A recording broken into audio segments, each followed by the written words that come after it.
Hey, this is Bill. Welcome back to the channel. Getting to outer space today is incredibly hard and shockingly expensive. The only way we can do it right now is with giant rockets. And rockets are honestly a very messy and wasteful way to travel. They burn enormous amounts of expensive fuel in just a few minutes. Most of the rocket is fuel, and most of it gets thrown away. Every single launch costs many millions of dollars. And sometimes, sadly, rockets even explode on the launch pad. So brilliant people have long dreamed of a much better way up. What if we did not need rockets to reach space at all? What if instead we could simply take an elevator? Yes, a real gigantic elevator that goes all the way to space. It sounds like pure science fiction, but the idea is real. It is called a space elevator, and the concept is over a century old. So how in the world would a space elevator actually work?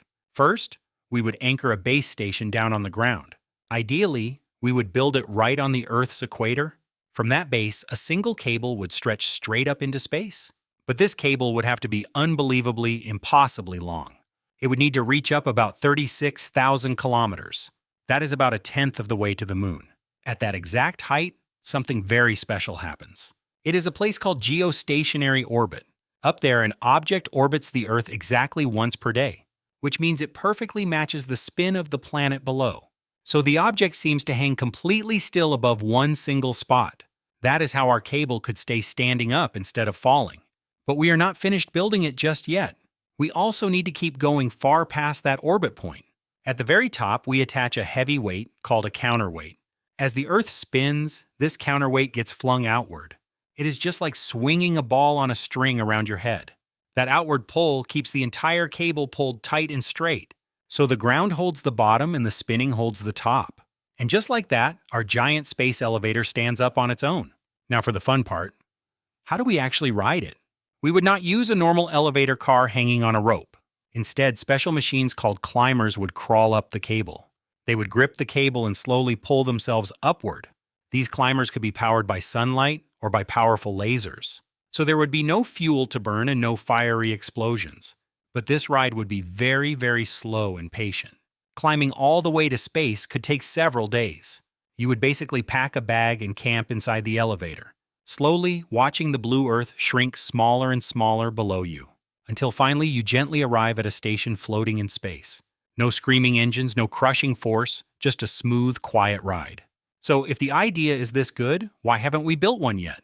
Well, there is one absolutely gigantic problem in our way. And that problem is finding the right material for the cable. Think about how much that cable would have to hold up. It has to support its own colossal, thousands of miles long weight. If we tried to build it out of steel, it would instantly snap. Even the strongest metals we have would break under the strain. We need something far, far stronger, yet also incredibly light. The best hope we have is a material called carbon nanotubes. These are tiny tubes of carbon that are amazingly strong. They could be many times stronger than steel, but super light. On paper, they are just about strong enough to do the job. But here's the frustrating catch that stops us cold. We can only make these nanotubes in tiny, tiny amounts. Just short little fibers, no longer than your hand. But our cable needs to be thousands of kilometers long. Making a perfect cable that long is still far beyond us today. One tiny flaw anywhere in the cable could make the whole thing fail. And a failing space elevator would be an absolute nightmare. Even if we solved the material, other big dangers would remain. Space is actually full of fast-moving junk and tiny meteoroids. Any of them could slam into our cable at incredible speeds. Down low, there would be lightning, storms, and powerful winds. And if the cable ever snapped, it would be a true catastrophe. Thousands of kilometers of cable would come crashing down. It could wrap around the Earth and cause serious damage below. Climbers would also have to pass through zones of harmful radiation. These invisible belts of radiation surround our entire planet, so the trip up would not be completely safe for people either. Building it would also cost a truly staggering amount of money. But imagine just for a moment if we actually pulled it off. Getting to space would suddenly become cheap and easy. We could lift huge amounts of cargo without burning any fuel. Sending up satellites would be as simple as pressing a button. It could open the door to building homes and factories in space. It might even become the launching point for trips to other planets. A space elevator could completely change the future of humanity. So could we really build one? The honest answer is not yet. The dream is not impossible. It is just waiting on better materials. Scientists are working hard on making stronger and longer nanotubes. Maybe one day we will finally crack that difficult puzzle. Interestingly, the moon might get a space elevator before the Earth, because the moon's gravity is much weaker, so the cable is easier. For now, though, our giant space elevator remains a beautiful dream. But remember, almost every great invention started as a wild dream. People once thought that flying itself was completely impossible. So maybe, just maybe, one day we really will ride to the stars, and we will do it without ever lighting a single rocket engine.